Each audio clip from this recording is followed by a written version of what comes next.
I need to write this down. I need to get it out of my head before I lose my mind, and maybe warn anyone who thinks about going too deep into the woods.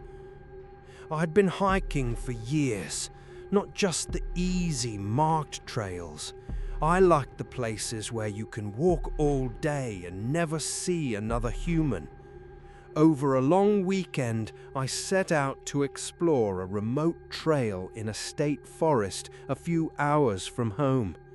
My plan was simple: hike in 5 or 6 miles, camp overnight, and head back the next morning. The day was perfect. Crisp autumn air, golden sunlight breaking through the canopy, nothing but the crunch of leaves in the occasional sparrow. This is why I hike, because out there the noise of the world disappears. As the sun dipped lower, I looked for a campsite, and then I found it. It wasn't just good, it was perfect. Too perfect. I pushed through some ferns and stepped into a circular clearing, maybe 40 feet across. The ground was covered in short, soft grass, like it had been manicured. The trees formed a flawless ring around the circle, their branches arching together above me like a dome. It felt private, safe, almost designed for me. A part of me knew it was strange. Clearings aren't supposed to look like this. But I brushed it off. I told myself I'd just gotten lucky. I set up my tent in the center, made a fire, ate my meal, and watched the flames until the stars came out. Everything felt right, too right. When I finally crawled into my tent, the first hint of wrongness crept in. The ground beneath me shifted, not much, just a faint crawling sensation, like thousands of tiny legs moving under the floor. I told myself it was bugs, pulled my sleeping bag tighter, and tried to ignore it. Then came the sounds. Snapping twigs, a slow rustle of leaves, not random, measured, moving around the edge of the clearing. Step, pause, step, like someone circling me in the dark. I lay frozen, listening. My tent walls glowed faintly under the moonlight. Shadows of branches danced across the fabric. At least I thought they were branches, until I realized the air was still. No wind. And yet the shadows moved. Long, thin, finger-like shapes tracing up and down my tent, stroking it, testing the seams. I grabbed my flashlight with shaking hands and switched it on. The shadows vanished, nothing inside, just me and my racing heartbeat. But when I turned the light back off, the shadows returned, crawling over the fabric like curious hands. The crawling under my body grew stronger, no longer faint, deliberate. I flicked the light toward the ground. That's when I saw the grass. It had pierced through the nylon floor of my tent, dozens of green blades poking upward, swaying together in eerie unison. They weren't brass anymore. They moved like feelers, searching for me. I panicked. I unzipped the tent and stumbled into the clearing. My flashlight beam darted wildly, catching nothing but trees. For a split second, I thought I'd lost my mind. Then I turned the light back to my tent, and the world collapsed. Thick, root-like tendrils had erupted from the ground, wrapping around the fabric, squeezing it inward. They pulsed like veins, dragging the tent downward into the earth. My gear, my phone, my wallet, All of it was being swallowed whole. The clearing wasn't a campsite. It was alive. I didn't think. I just ran. I tore through the ferns, hit the trail, and sprinted until my lungs were on fire. Behind me, I could feel the ground pulling at my feet, as if the forest itself wanted me back. Hours later, I stumbled into the parking lot. My car was still there, waiting like a lifeline. I fumbled the spare key, jumped in, and drove until the sun rose. Now, I'm in a motel room. The door is locked. The lights are all on. I should feel safe, but I don't. Because when I close my eyes, I still feel it. The faint, crawling movement beneath me. The same rhythm as that living ground. And just a moment ago, I heard it again. A soft rustle.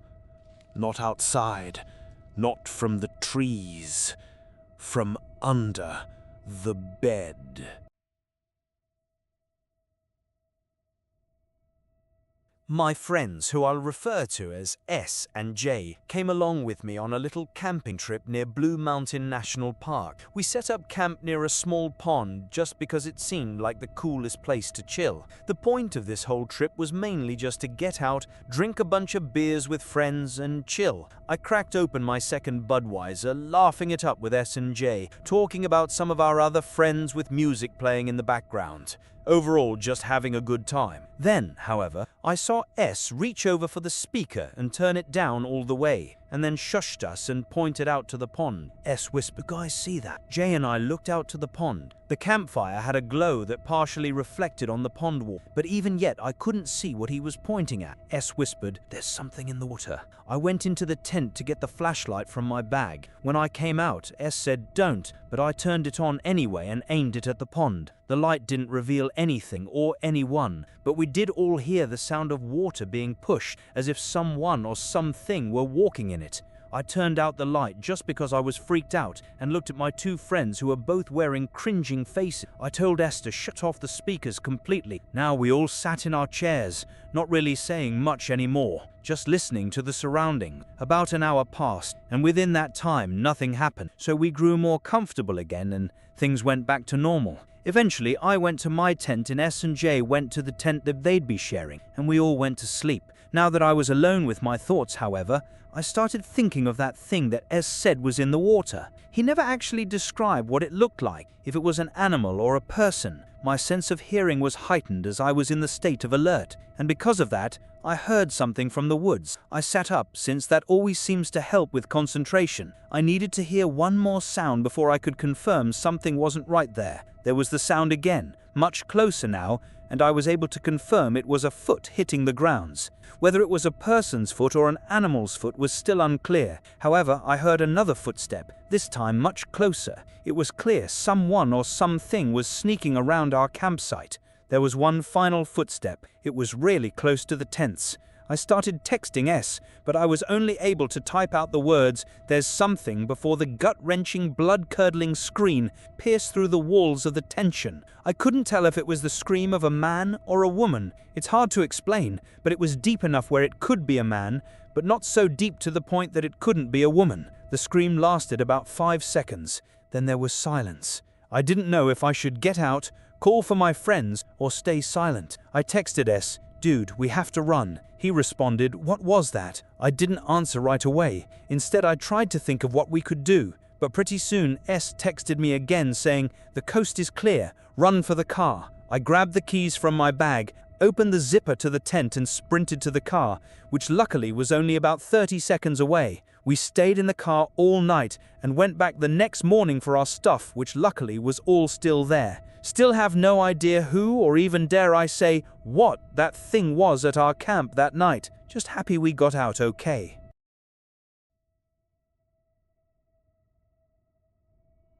Every so often we were little, our parents would go away for a week and leave us with our Uncle Ron. He had been single his whole life, loved kids. so he always agreed to babysit. One Friday night, during a heavy snowstorm, we were all in the living room watching Titanic. Me, my two brothers, my older sister, and Uncle Ron. I remember certain parts of that night vividly. Others are still blank.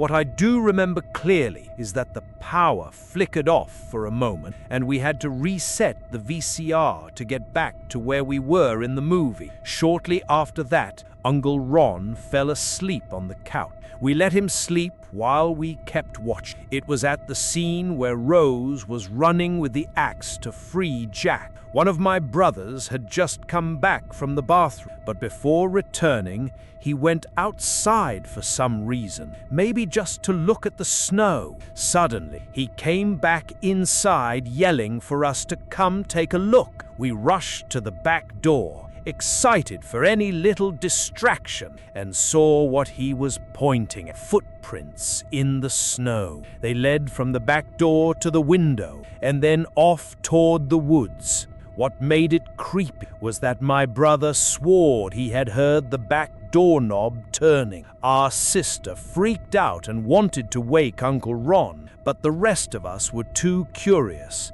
We grabbed our coats and boots, convincing her it would just be fun and we wouldn't go far. She went back to watch the movie while we stepped out into the storm. The footprints were already filling in with fresh snow, but we followed them into the woods.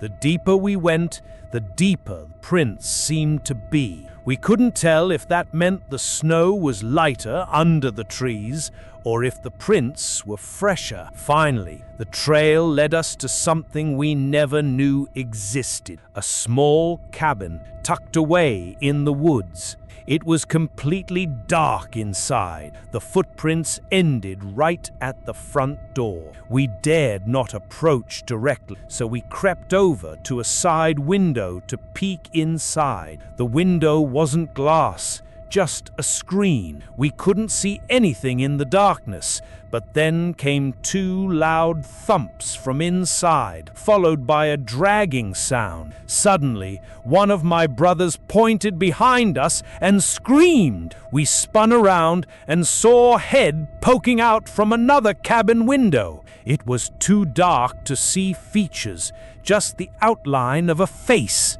Then it disappeared, and we heard rapid thumping footsteps inside, moving toward the front door. The door burst open. We screamed and bolted, sprinting through the woods, following the half-covered footprints back to our house. The next day, we told Uncle Ron what happened and begged him to come with us. We searched the woods for that cabin, but no matter how far we went, we couldn't find it again. We still live in that same house to this day, and all these years later, we've never come across that cabin again. Not in the woods, not on maps, not even on Google Earth. If it weren't for the fact that I was with my two brothers, I might think I imagined it all.